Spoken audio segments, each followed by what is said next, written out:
नहीं ये सब नहीं पूछा। इंग्लिश को लेकर भी प्रश्न पूछा है। एक नॉर्थ ईस्ट की मैडम बैठी थी।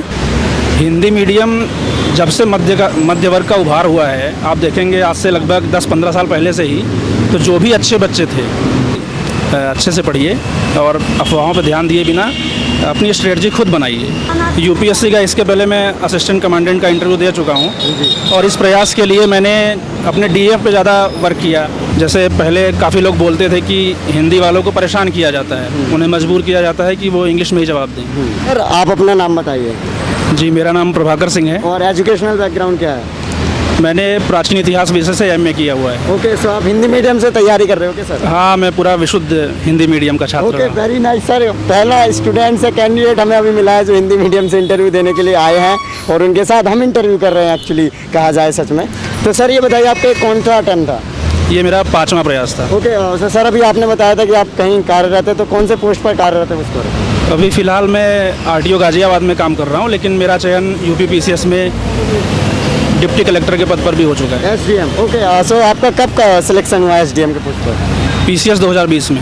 ओके, सो सर आप ये बताइए कि आपने इंटरव्यू के लिए कैसे प्रिपेयर किया? इसके पहले आपने और इंटरव्यू दिया यूपीएससी के साथ? यूपीएससी का इसके पहले मैं असिस्टेंट कमांडेंट का इंटरव्यू दे चुका हूँ और इस प्रयास के लिए मैंने अपने डीएफ पे ज़्यादा वर्क किया और मेरे कुछ मित्र हैं, उनकी मैंने मदद ली।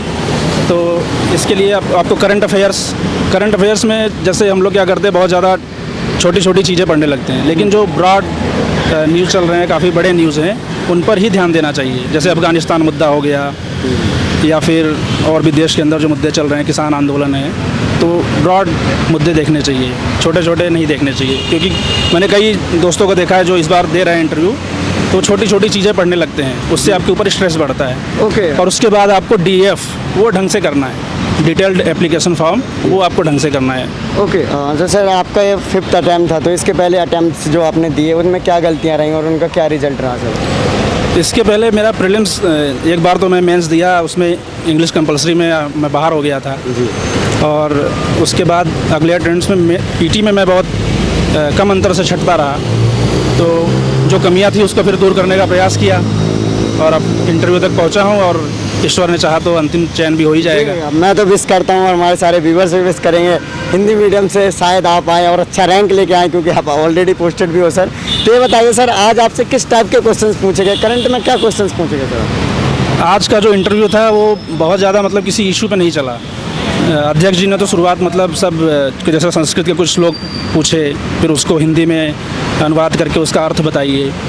उसके बाद फिर और भी जो लोगों ने पूछा, जौनपुर की समस्याओं के बारे में, बनारस की समस्या के बारे में, बनारस की म्यूनिसिपल जो नगर पालिका है या नगर निगम है, तो उसकी समस्याएं क्या हैं, तो ये सब चीज़ें वहाँ पे ज़्यादा पूछी गई। फिर एंशिएंट हिस्ट्री से भी कुछ प्रश्न हुए और साथ में एंशिएंट में क्या पूछा गया? पॉलिटी से मुझे 2-3 क्वेश्चन पूछे एक सदस्य ने। जो विधेयक प्रस्तुत होते हैं, धन विधेयक और संविधान संशोधन विधेयक, संयुक्त सत्र, इसके बारे में प्रश्न पूछे। और सर इसके अलावा एथिक्स वगैरह या और कुछ? नहीं ये सब नहीं पूछा। इंग्लिश को लेकर भी प्रश्न पूछा है। एक नॉर्थ ईस्ट की मैडम बैठी थी, तो बोलने लगी कि अगर आप इस तरीके से मतलब आपको हिंदी में है, आपको उत्तर प्रदेश से बाहर भी काम करना पड़ सकता है जहाँ पे हिंदी भाषा न समझी जाए। जैसे उनका इशारा दक्षिण भारत और नॉर्थ ईस्ट के स्टेट की तरफ था। तो मैंने उनको बताया कि मैम इसके पहले प्रयास में मैं इंग्लिश कंपलसरी में फ़ेल हुआ था, फिर मैंने प्रयास किया और पास हुआ। और जो भाषा है वो माहौल से आती है। मैं अपने गांव में रह के तैयारी किया हूँ, तो वहाँ पर तो भोजपुरी बोलते हैं सब लोग, तो मैं हिंदी बोलना भी मेरे लिए एक वहाँ पे चुनौती है, क्योंकि जो जैसा माहौल मिलेगा वैसी भाषा बनती है। ओके, तो सर क्या आपसे अभी ये भी क्वेश्चन पूछा गया कि आप ऑलरेडी एसडीएम हो, तो इस टाइप से कुछ? उन्होंने मुझसे ये पूछा। दरअसल मैं सेलेक्ट तो होता रहा, लेकिन मैंने ज्वाइनिंग नहीं ली। अभी आरटीओ गाजियाबाद में लिया हूँ, लेकिन 1 फरवरी को लिया, तो वो मेंशन नहीं हो पाया, क्योंकि मेंस का फॉर्म में ये सब मेंस के फॉर्म में भरना होता है, वहाँ पे भर नहीं पाया था मैं। उन्होंने पूछा कि अभी तक आप क्या कर रहे थे, तब मैंने उनको बताया कि मैं 5 बार सेलेक्ट हो चुका हूँ। मैंने ज्वाइन भले से नहीं किया, लेकिन लगातार परीक्षा के प्रोसेस में मैं था। तो उन्होंने ये क्यों नहीं ज्वाइन किया? आजकल सरकारी नौकरी बड़े मुश्किल में मिलती है, ऐसा कुछ नहीं पूछा। पूछते तो उसका भी उत्तर दे देते। ओके, और सर आपके हॉबीज से रिलेटेड क्वेश्चन? डायरी राइटिंग मेरी हॉबी है, तो उस पर एक प्रश्न पूछा था, कुछ मैं अभी याद नहीं कर पा रहा हूँ। एक प्रश्न था उसमें। ओके, डायरी राइटिंग से। जी। सो आपको क्या लगता है, जो इंटरव्यू वाला पैनल था, हिंदी मीडियम वाले लोग खासकर, तो उनके साथ किस तरीके का, मतलब एक होता है कंफर्टेबल जोन होना या सपोर्टिंग पैनल होना, तो क्या ऐसा था?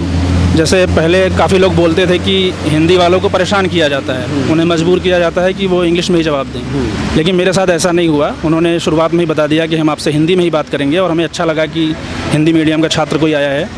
और साथ में एक और सदस्य थे, जो तीसरे सदस्य थे, इधर बैठे हुए थे, तो उन्होंने भी बोला कि आप हिंदी में कंफर्टेबल हो या इंग्लिश में हो। तो मैंने हिंदी बोला, तो उसी में उन्होंने प्रश्न पूछे।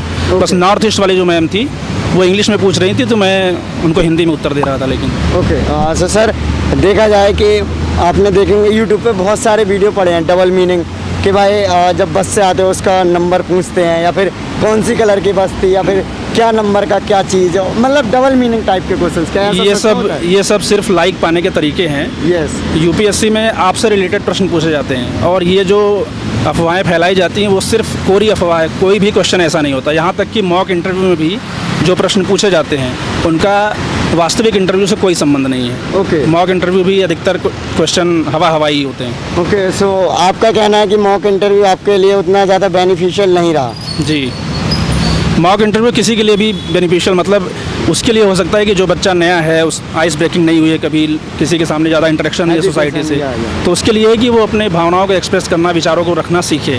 और बाकी अगर आपने प्रश्नों की गुणवत्ता की बात की, उसकी बात की, तो मैं उस सेंस में बोल रहा हूँ कि मॉक के प्रश्न भी अलग होते हैं। ओके, तो यहाँ पर तो आप चूँकि ये पर्सनालिटी टेस्ट है, यूपीएससी इसको इंटरव्यू नहीं बोलता। पर्सनालिटी टेस्ट मतलब आपकी पर्सनालिटी कैसी, उसको बाहर लाना है। तो जाहिर सी बात है आपके बारे में प्रश्न पूछकर ही ये पता चल सकता है, दुनिया भर की फालतू चीज़ों के बारे में नहीं। सर, सो हिंदी मीडियम के स्टूडेंट सर बहुत कम आ रहे हैं यहाँ पर इंटरव्यू देने के लिए, तो आपको क्या लगता है कि हिंदी मीडियम के इंटरव्यू कम देने क्यों आ रहे हैं, या फिर आ रहे हैं? हालांकि मेरा उनसे कांटेक्ट ना हो पाया हो, बट कहीं ना कहीं रिजल्ट तो कम रहता है हिंदी मीडियम का। हिंदी मीडियम जब से मध्य वर्ग का उभार हुआ है, आप देखेंगे आज से लगभग 10-15 साल पहले से ही, तो जो भी अच्छे बच्चे थे या फिर जो भी अच्छी फैमिलीज थी, वो अपने बच्चों को इंग्लिश मीडियम में ही पढ़ा रहे हैं। जी, तो एक तरीके से अच्छे बच्चे जो पहले से ही, जैसे साइंस, जो अच्छे बच्चे हैं वो साइंस लेते हैं। अब साइंस हिंदी में कहाँ पढ़ाई जाती है? वो बीटेक करते हैं, MBBS करते हैं। तो एक तो वो अच्छे भी हैं, और दूसरी समस्या इधर भी है, जो बच भी जाते हैं तो एक तो पहले से ही जैसे क्रीम से छटा हुआ दूध है वो, ठीक है, और उसके बाद भी इनकी रणनीति में खामियां, कई सारी अफवाहें, जैसे अभी आपने इंटरव्यू वाला बताया, तो ऐसी बहुत सारी चीज़ें हैं जो पूरे समग्र रूप से हिंदी मीडियम को काफ़ी पीछे कर देती हैं। ओके, सो प्रिपरेशन के दौरान क्या लगता है कि हिंदी मीडियम वाले प्रिपरेशन के दौरान भी पीछे रहते हैं क्या? इंग्लिश मीडियम से जैसे कंटेंट नहीं मिल पाना, बुक्स इजीली अवेलेबल नहीं होना, आजकल तो में भी सब कुछ अवेलेबल है।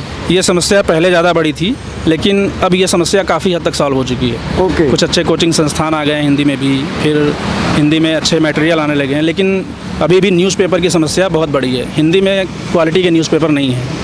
ओके, सो सर कल को आप जब फाइनल सिलेक्शन हो जाएगा तो आप क्या चाहते हो कि कौन से फील्ड में ज़्यादा काम करना चाहोगे IAS में? और फिर ये जो हिंदी मीडियम के स्टूडेंट्स हैं, डेफिनेटली उनके लिए भी करना होगा आपको कुछ ना कुछ। मुझे अगर मौका मिले तो ग्रामीण क्षेत्रों में काम करना चाहूँगा मैं। मुझे ग्रामीण क्षेत्रों से विशेष लगाव है, वहाँ पर मेरा काफ़ी बड़ा जीवन बीता भी है, वहाँ की समस्याओं से भी मैं काफ़ी ज़्यादा वाकिफ़ हूँ।